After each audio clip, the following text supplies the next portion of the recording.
எந்த இமோஷன் நம்மளுக்கு நம்ம அவ்வளோ அதீத பயம் வந்தாலுமே ஃபியூ மினிட்ஸ் தான். அதே தான் என்ன சொல்றாங்க, ஒரு ஃபியூ மினிட்ஸ் உங்களுடைய ஆஸ்ட்ரல் பாடிங்கிறது ஒரு இடத்துல ஃப்ரீஸ் ஆக போகுது. ஒன்ஸ் அந்த பயம் போயிடுச்சுன்னா, திருப்பி வந்து உங்க பாடியிலேயே வந்து ரிட்டர்ன் ஆக போகுது. வேற டிஃபரன்ஸ் எதுவுமே இல்ல. ஜஸ்ட் அது திரும்பி வர ரிட்டர்ன் வந்து டிலே ஆகுமே தவிர, நீங்க பயப்படுறதுனால எந்த ஒரு ஹார்ம் வந்து நடக்க போறதில்ல. எந்த ஒரு தீங்கு நடக்க போறதில்ல. It's completely fine.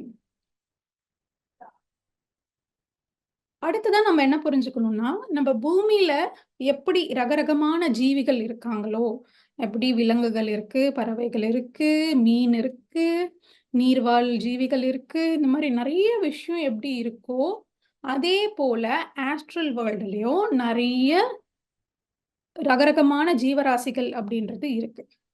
ஸோ இங்க பூமியில இருக்கிற ஜீவராசிகள் சிலது வந்து பார்க்க வந்து இதமா இருக்குது. எப்படின்னு வந்து நீங்க பெங்குவின்னா ஹவ் கியூட் அப்படின்னு நம்ம ரசிப்போம். ஒரு டால்ஃபின்னா எவ்வளோ அழகா இருக்கு. அத வந்து என்ஜாய் பண்றோம். ஒரு எலிஃபண்ட்ட பார்த்து என்ஜாய் பண்றோம்.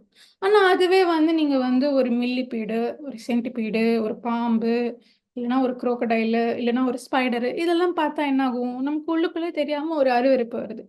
அதே போல தான் ஆஸ்ட்ரல்லையும். ஆஸ்ட்ரல் வேர்ல்ட்ஸ்லயும் ரகரகமான ஜீவராசிகள் இருக்கு.